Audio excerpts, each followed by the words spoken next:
Welcome back to Keep It Real Boxing. This is Cypherbox. Time for another prediction video. Anthony Joshua versus Joseph Parker. They meet each other on March 31st. So let's get into it. Anthony Joshua, 20-0, 20 knockouts. Height, 6'6", reach, 82 inches. Then we got Joseph Parker, 24-0 with 18 knockouts. Height, 6'4", 6'4" and 76th in terms of his reach. So let's start with Joseph Parker. I mean, I went back and watched his fight against Carlos Takam, and before I carry on, we know full well that Joseph Parker fought a better version of Carlos Takam than Anthony Joshua did. When Anthony Joshua faced him, Takam had 10 to 12 days notice. When Takam faced Joseph Parker, he had a full camp and was well prepared for it. So he definitely fought, Joseph Parker definitely fought the better version of Carlos Takam. And when I looked, and to me, that was his best performance, but it also highlighted a lot of flaws in his style of boxing. Now, yes, he showed great hand speed. We know Parker's fast with those hands, quick combinations, quite accurate with his punching. He generally, when he throws his punches, he lands, hits target. Very, like I said, very quick to the body and switching it up to the head, and he can switch it back down again very fast. Not the fastest feet, in my opinion. His feet are definitely slow. He's not very quick in that sense. But his weaknesses for me, his biggest weakness is his defense, his defensive capabilities.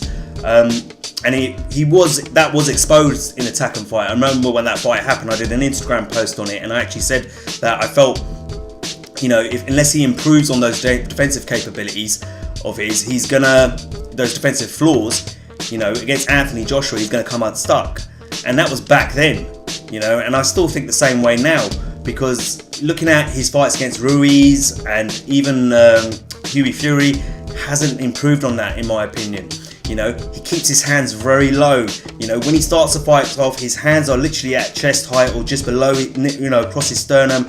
He leans forward, sticks his chin out there a little bit, very low, doesn't use his height to his advantage. And in my opinion, is wide open for attack. So what he'll do, he'll lean forward and he'll throw a quick combination. And when he's doing that, he leaves himself open for a counter punches from his opponents. That was, clear as day when you saw that against Carlos Takam. Not only that, Ruiz even exposed him a little bit in that fight. He found that fight really difficult. Hughie Fury had a lot of success as well, and that's because he keeps his hands so low. When he starts getting tired or he starts gassing out, again, I'll go back to the Takam fight. His hands even go lower. His lead hand, his jab hand will go below his hips. He'll hold it kind of like half Froch, keep it really low down, and even his right hand would even go even further low, like towards the hips as well, when he starts gassing out. So he leaves himself wide open to punches, in my opinion. He's definitely got to work on that before he steps in the ring with Anthony Joshua. I just read the stats out to you. Anthony Joshua has the massive reach advantage. He has a slight height advantage as well. And he doesn't want to leave himself wide open against Anthony Joshua like that, because Anthony Joshua will just, tee off on him all day long, all night long. So he definitely needs to improve on that, in my opinion. But one thing about the fight against Takam for Joseph Parker, one thing it did show is that he has got a chin. Takam was landing some hard shots at times. So he definitely showed he could take a punch.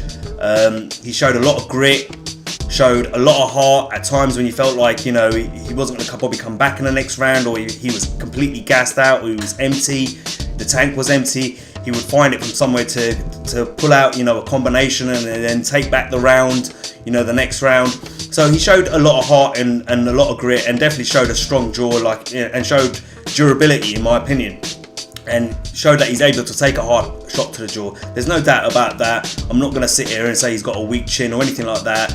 Carlos Takam does hit hard, and he proved he can take a punch. Even against Andy Ruiz, landed with some hard shots as well. He took those punches too. So, even though the fight against Takam especially showed, defensive flaws, like I said, there were pluses out of that, that even with those defensive flaws, he showed he could take a punch. Whether he can take Anthony Joshua's power and a punch from Anthony Joshua, we're going to have to wait and see, to be honest with you. But I honestly believe he shouldn't leave himself in that situation. He really needs to work on that. He needs to keep a high guard, keep the gloves up close to his chin, and not leave himself exposed, you know, when he steps in the ring with Anthony Joshua, in my opinion. So what does Parker have to do on the night?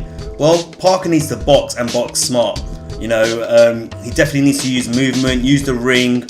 I don't think he should stand and go toe to toe or stand still in front of Anthony Joshua. I think Anthony would, you know, AJ would love that, you know, make an easy night for him. He's definitely got to move, use the ring, pull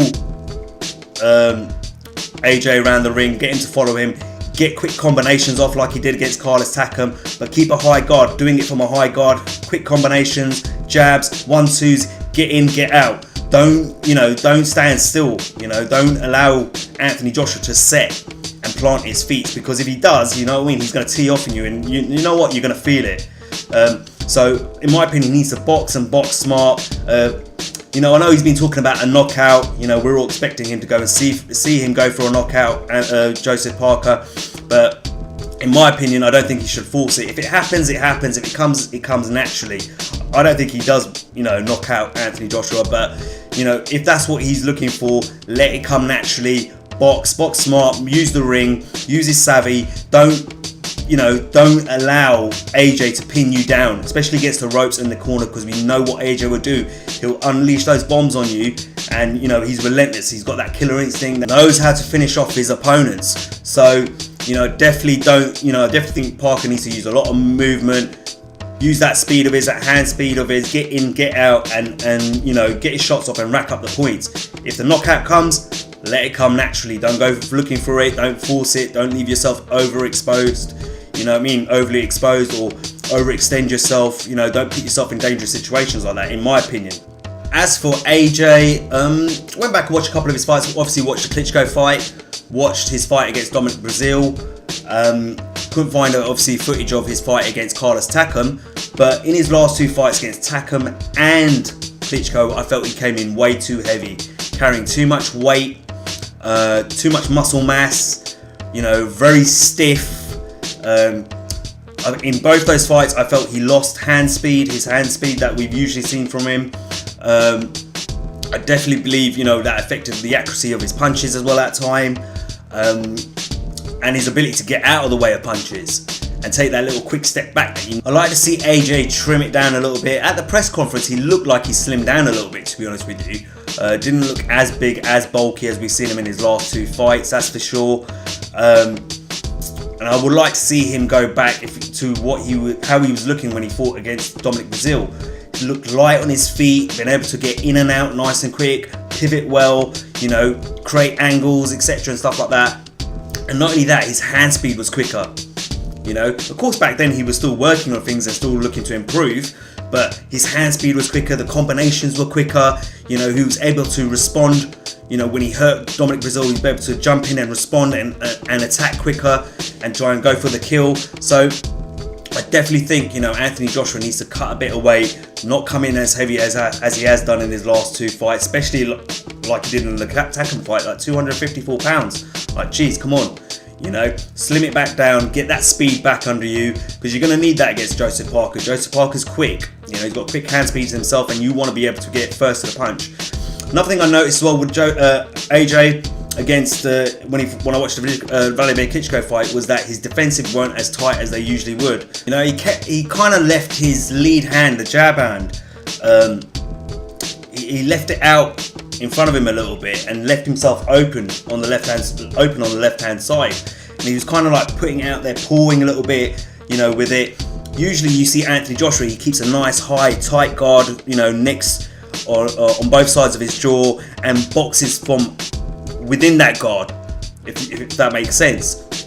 And I'd just like to see that again from AJ. I'd like him to go back to that and jab from that guard. Don't leave his arm out there. You know, it left him open to straight rights, even like the 1-2 that knocked him down. You know, and he was acceptable to Klitschko's rights, straight rights. And I don't want to see that in this fight. I want him to keep it high and tight, box from out of the guard, apply pressure onto Joseph Parker, push him back, push him against the ropes, push him into the corners, trap him, you know, keep that fighting from out of that high guard again, letting off combinations, less weight, more speed, you know, and it will be I think it will be too much for Joseph Parker. I think Joseph Parker will give a good fight. I think this fight will go 10 rounds at least, I think. Another thing for Anthony Joshua, he definitely needs to make use of his height and reach advantage over Joseph Parker. You know, use that jab, pop it out of there all the time, continue, you know, double up on the jab, triple up on the jab. Don't let Joseph Parker set and build a rhythm. You know, don't allow him to get on the inside. You know, keep him off balance. You know, push him back with that reach and that height advantage he's got. You know, force him against the ropes, force him into the corners. You know, and you know, when you get the opportunities, when you've got him trapped, like I said, let off the combination, release that power, in my opinion. Like I said, I think this fight will go at least 10 rounds. You've got to give respect to Joseph Parker. He's a young, hungry, durable opponent, young, hungry champion. You know, he wants what AJ wants, which is to be unified champion and then go on to be undisputed champion. You know, he's a competitor, so I think it will go 10 rounds. I think AJ will be smart as well. He'll break him down over rounds, over, you know, a period of those rounds, and eventually get the stoppage, in my opinion, towards the end of the fight. But I do think Joseph Parker, you know, will put up a good show, put up a good fight.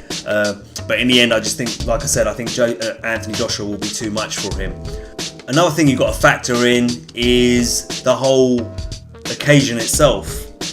You know, we know Anthony Joshua, he's done this before. He's fought in front of 78,000 fans in his last fight against Carlos Takam in Wales. He fought before that, 90,000 fans at Wembley Stadium in the biggest fight of his career against Vladimir Klitschko. You know, who's dominated, you know, the boxing, the heavyweight division for the last 10, 11 years. So it doesn't get much bigger than that, you know, at a world stage as well, with the whole world watching. So for AJ, not an issue, but Joseph Parker, it's a different story. It's the first time he's actually at this sort of level, you know, in terms of how many eyes, you know, how much attention he's going to have on him, the spotlight's going to be on him. You know, the question is whether Joseph Parker is going to crumble under that pressure or whether it's going to bring the best out of him. You know, he was a little bit nervous, in my opinion, at the press conference today, personally. That's how I see it. But like I said, we've got to see how he handles that pressure. We'll only find out the answer to that question on fight night, of course, but it'll be interesting to see whether nerves take hold of Joseph Parker or whether he overcomes his nerves and it brings the best out of him. Like I said, we'll only find that out on fight night, of course. Anyway, guys, that's all I got for you on this one. As always, like, share and subscribe. Until next time, this is Scythebox reminding you to keep it real.